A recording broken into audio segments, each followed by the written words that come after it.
cross the contested waters of the Nile Basin, a remarkable movement is taking shape as young environmental activists from Egypt, Sudan, and Ethiopia defy historical animosities to address shared challenges that transcend borders. They're tackling what many of their elders have failed to resolve: how to manage a river that belongs to everyone and no one. At a monitoring station near the Blue Nile Falls, Leila Ibrahim checks water quality readings and uploads the data to a shared platform accessible to partners hundreds of miles downstream.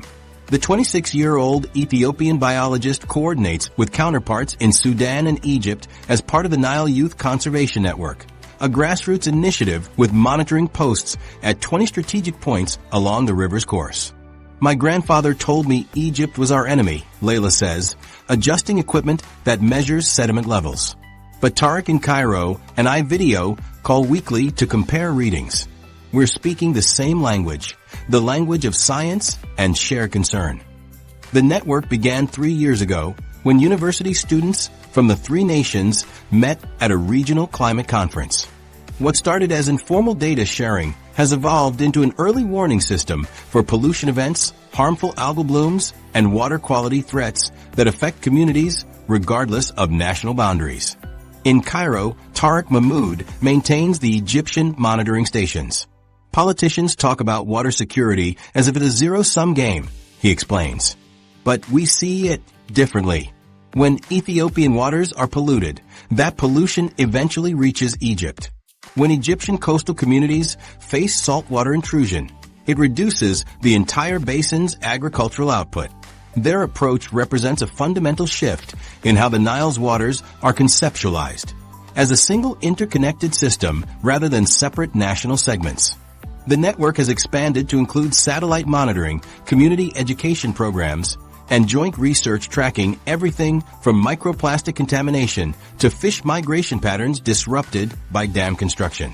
While diplomats debate water allocation percentages behind closed doors, these young conservationists focus on practical, tangible improvements that benefit communities throughout the basin. We don't have the luxury of waiting for perfect diplomatic solutions, says Amira Osman, a Sudanese hydrologist who coordinates the network's middle section. Climate change is already altering rainfall patterns across the basin. We're seeing more extreme floods followed by longer droughts.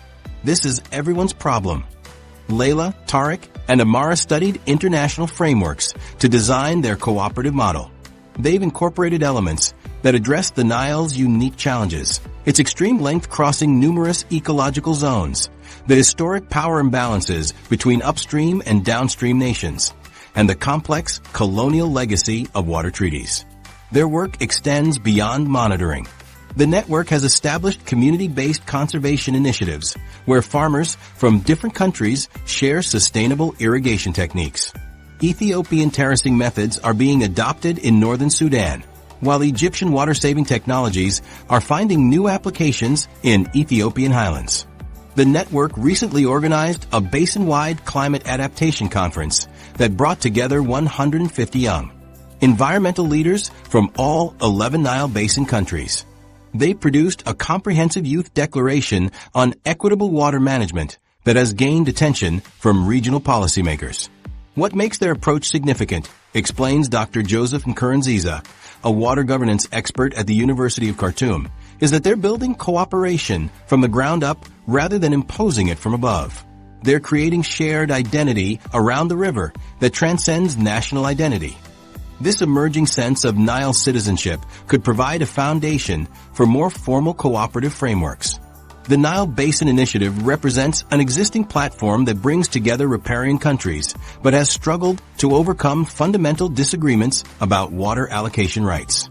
We're demonstrating what cooperation looks like in practice, says Tarek.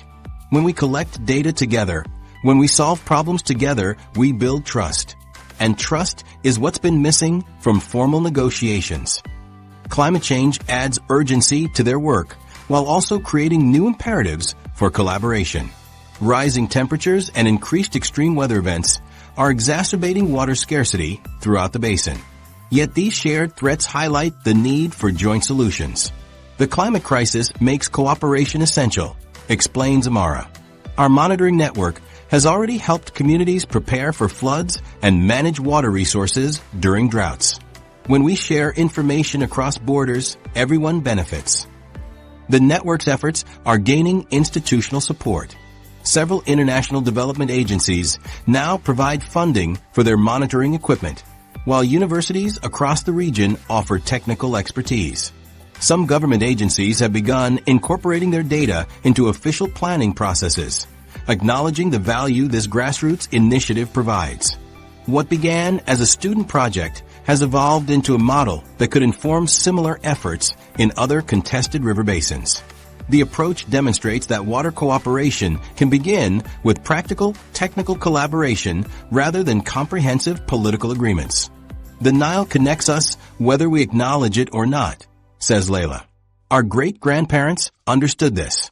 Somehow, in the age of nationalism, we forgot. But now climate change is forcing us to remember that rivers don't recognize borders. The network advocates approaches recognizing both historical dependencies and future development needs, where hydropower generation in Ethiopia can coexist with agricultural productivity in Egypt and Sudan if managed collaboratively. Their proposal for a joint development fund would channel percentage of benefits from all major Nile infrastructure projects into basin-wide conservation and adaptation initiatives, shifting from competing over water quantities to cooperating on water quality and watershed health.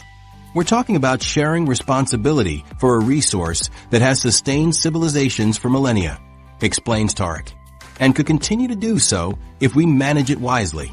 The emergence of this transnational youth conservation movement suggests that conflict over the Nile's waters is not inevitable. It demonstrates that even in regions with deep historical tensions, new generations can forge collaborative approaches to shared challenges. As our journey along the Nile comes to an end, we're reminded that beneath the headlines of water disputes lies a profound truth. This river transcends mere geography. The Nile connects 11 nations through its waters, shared dreams and challenges.